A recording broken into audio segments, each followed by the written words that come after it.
Welcome to Life Happens, where Texans come to protect their legacy and prepare for the second half of life.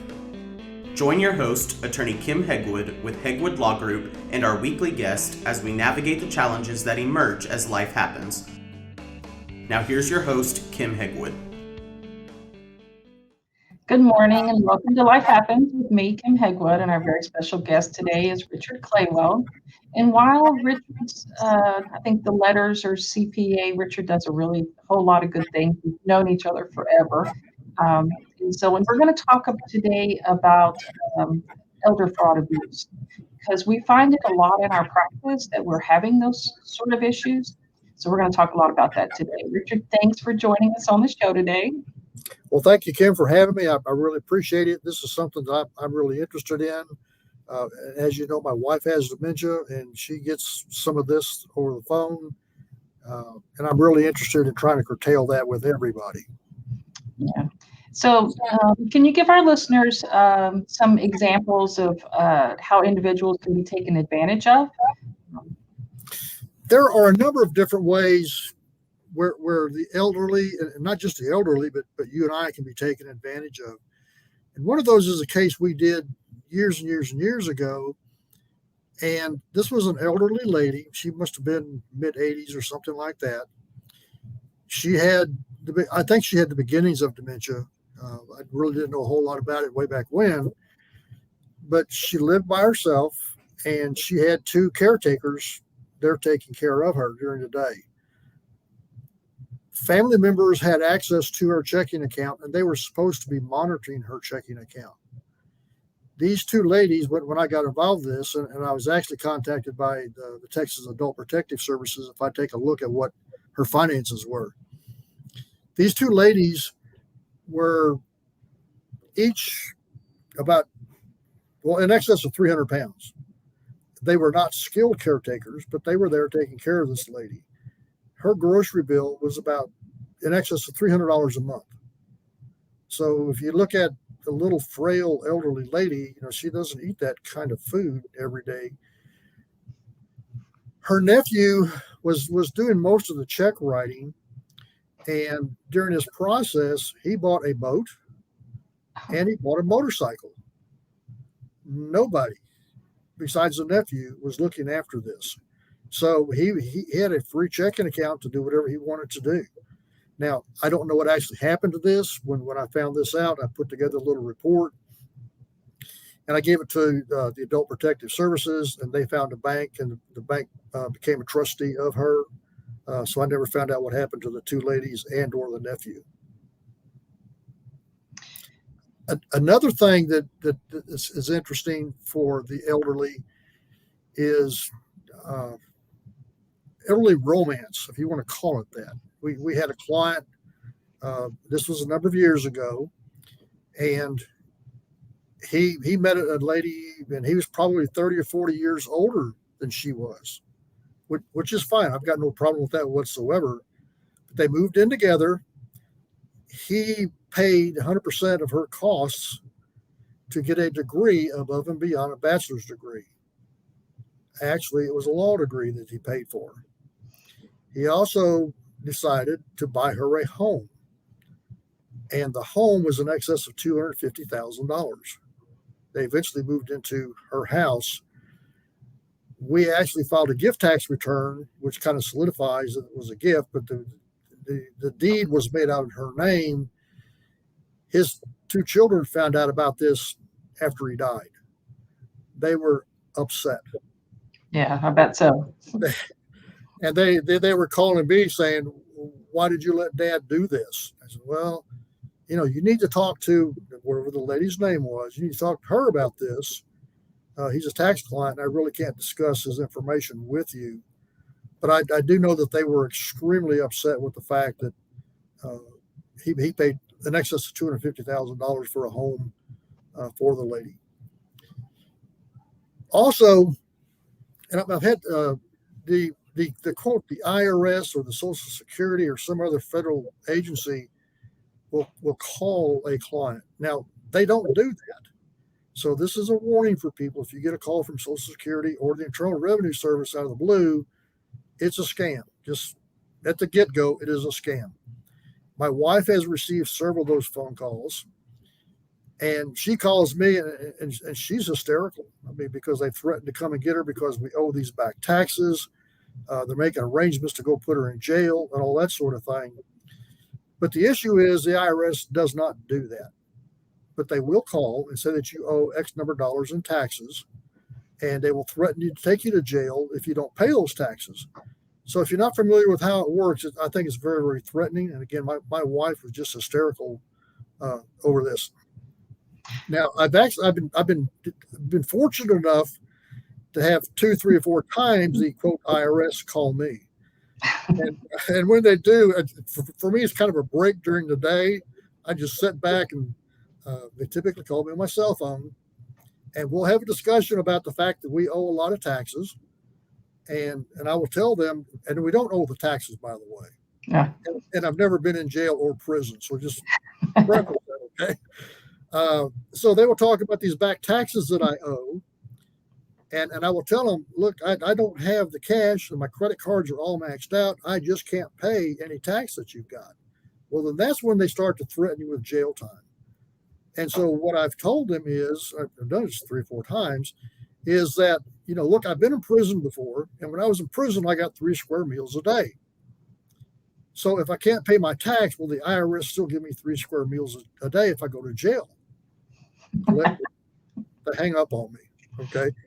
So those are some more. I don't know if you have any questions on what I've talked about so far, but I do have a couple more issues I'd like to address. All right. Well, hang tight. Clients might be interested in. So hang tight, and let's kind of back up just a little bit. And so, because one of the things in my practice is we're always watching for these sort of things, and you talked about, the romance, so we see a lot of times in that particular one where, eventually a lot of times the kids get involved, and they, right. Before it happens. So then you're like, the kids are like, okay, we got to do something. There's always, because now mom or dad is, spending all of this money and doing all these things. We also find that there's a lot of manipulation involved in that as well, where, if you don't do this, I'm going to leave. I'm not going to be with you anymore. You're going to be alone. You're going to be all by yourself. There's going to be nobody to take care of you. A lot of it is very much that we find in my practice as well. It's very much manipulative, controlling, scare tactics, I guess you could say. Do you find right. that in the things that you're familiar with? Yes. And that's one of the issues I want to talk about also, which I would just call elder abuse, period.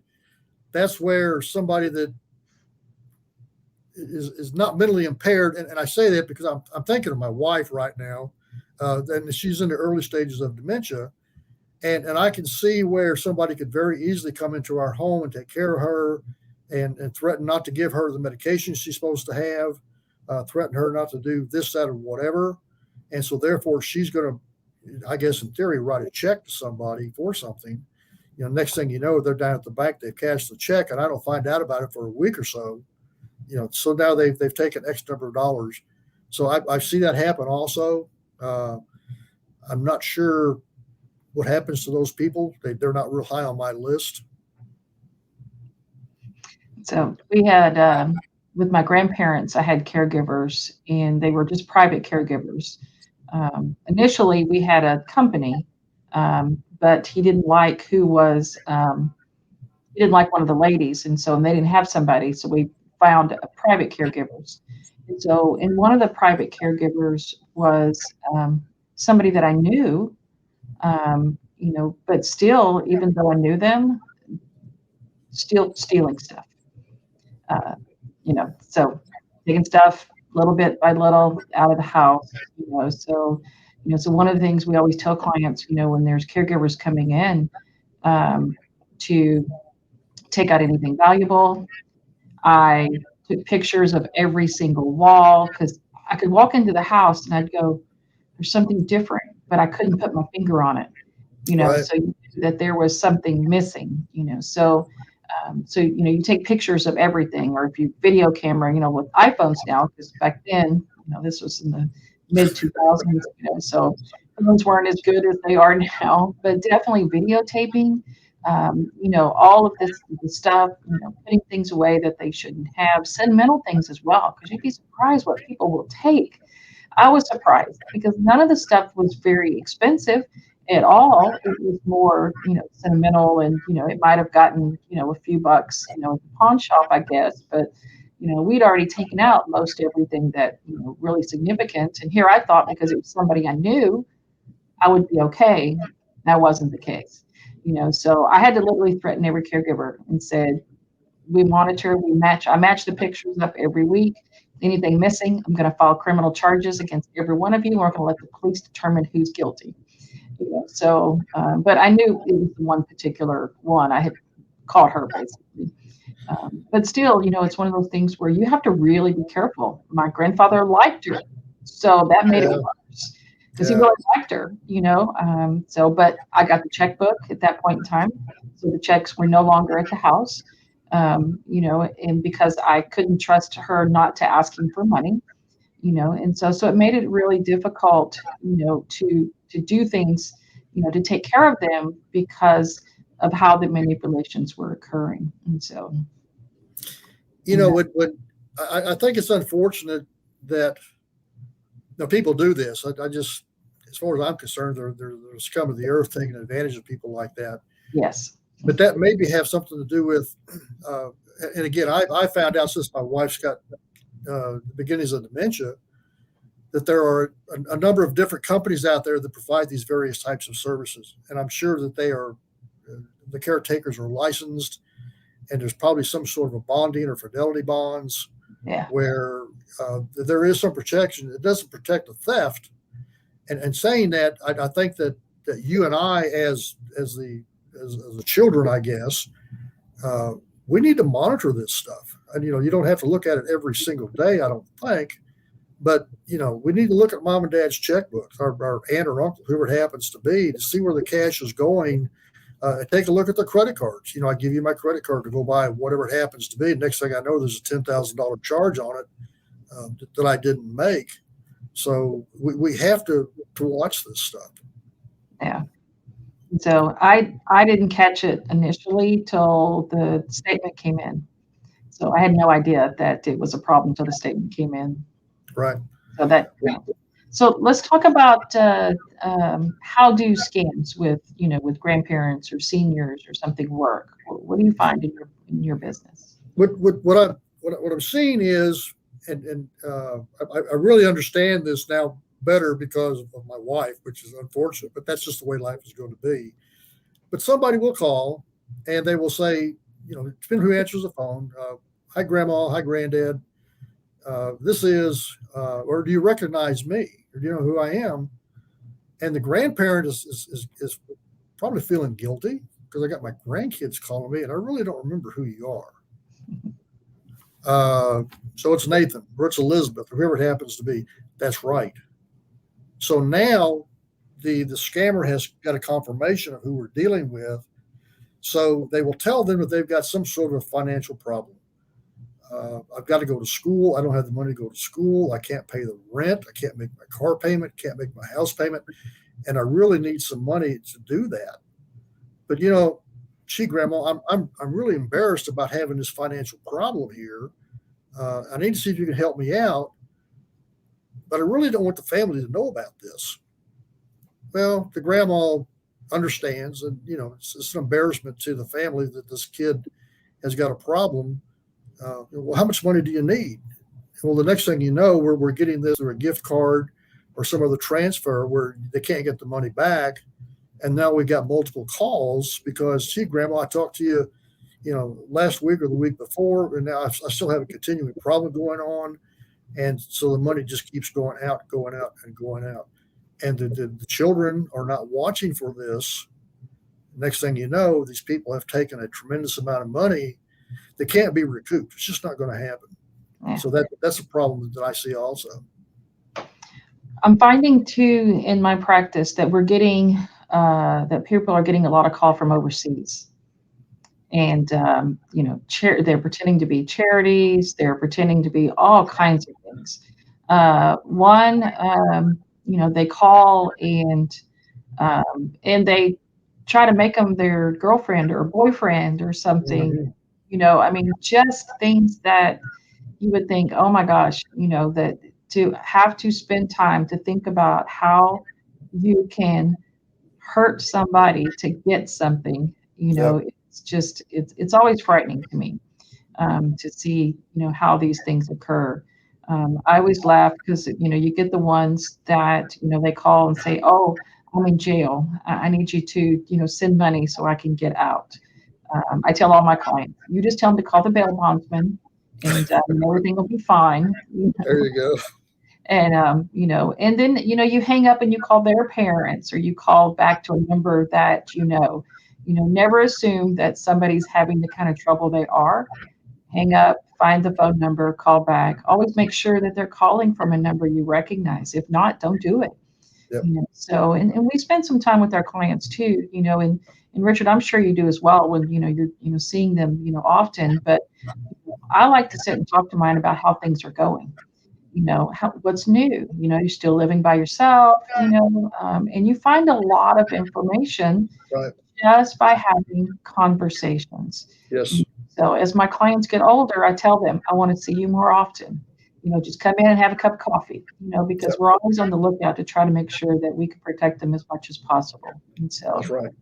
so what advice would you give family members that are trying to make sure that their parents or grandparents are taken care of? What kind of things would you ask, tell them that recommend that they do to make sure that they stay safe? I think that our society is changing a little bit. I'm an older guy, and I'm used to writing checks all the time, and I think we're going more towards the digital piece of it. So we may not be writing as many checks as we used to write. I think that whoever the person is, the family member, they need to get on the credit card signature so that I can call the credit card company about issues. If they are writing checks or they have a bank account or a savings account, I think that, I need to, whoever that caretaker is, we need to get on those accounts so we have full access to what is going on with that. Probably need to have a power of attorney. And if you don't have a power of attorney, you need to give Kim a call and get a power of attorney, because without the power of attorney, it's very, very difficult to do anything whatsoever. And then that person needs to monitor that. When you get the statements in, if you suspect anything, you need to contact the bank or the credit union, whoever that happens to be. But if not, every month, go through there and look at the various charges that are happening and try to figure out what's going on with that. Talk to grandma. What's this $10,000 charge for? What did you need to have? You may have lost the $10,000, and you probably have, but you're not going to wind up losing $100,000 because nobody's paying attention to it. And so I think where that poses a problem also is when grandma or grandpa have $200,000, $300,000, $400,000 in an account, and the scammer gets the vast majority of that, then we have a lifestyle problem, because they may not be able to take care of themselves like we thought they were going to be able to take care of themselves, because all the money is gone. So we just need to monitor that. And I don't think a lot of people do that. And it's not being nosy. It's being cautious and caring about your loved one that you've got that's out there. Yeah. I always recommend to financial advisors that they put something in place that for their clients that says, hey, if I do something out of the ordinary, if I'm grabbing large sums of money that, right, for really, here's a person you can call, and so, but definitely do some things that, will make, life better. And so, right. Definitely. And let me tell you one thing that's going to benefit probably everybody, and you all may or may not have seen this, but Tuesday I got a email from Norton Antivirus where they wanted to renew my subscription to Norton for my computer, and I don't use Norton. So the question I had for the guy was, how can I renew it if I don't use it in the first place? And he tried to avoid the question, and I kept going back to that. And eventually what I asked him was, well, look, just delete me from your account. I just don't want to get any more information from you again. He said, okay, but I have to do it from your computer. And my comment to him was, not in my lifetime. Yeah. And he hung up on me. So saying that, just for the quote younger people, that's a scam that I came across this week. Yeah. I see that all the time. My IT guy takes care of that stuff. So and he knows when things are supposed to renew. So I just delete. But they're getting better. The scams Yeah. are getting better. So, Yeah. one of the things, Richard, I will tell you that I found is that if you look to see where the email is coming from, a lot of times that's your big clue right there that it just Right. needs to be deleted. We even get stuff in my office where the office staff will get an email that says, hey, can you go get me a gift card and bring it back to the office? And it's my signature, like it's coming from me, like they've Right. spoofed my email. So you have to really, really be careful. And so getting a lot tighter in security, for those Right. very reasons. And so Right. They're making it difficult for us to protect ourselves. most definitely. And so, Richard, I just want to thank you for being on the show today. For the listeners, Richard is an incredible forensic accountant. So if you have any issues, anything you would ever need, this is the guy to call. I've known him the whole time I've been in practice. He's phenomenal. Richard, tell them how they find you. You can call me. My phone number is 281-488-7531, or you can send me an email. That's Richard@BIZ with a hyphen VALUATION.com. Be more than glad to talk to you and tell you what I think about your potential problem that you've got. So, all right. Thanks, hon. I sure appreciate you being on the show, and you have a great day. Okay. Thank you very much. I appreciate the opportunity. Thanks for tuning in to this week's episode of Life Happens with Kim Hegwood. Be sure to tune in every Thursday at 10 a.m. wherever you listen to your podcast as we navigate through the challenges that emerge as life happens. The content of this podcast does not establish an attorney-client relationship or constitute attorney-client privilege, legal, medical, financial, or any other professional advice.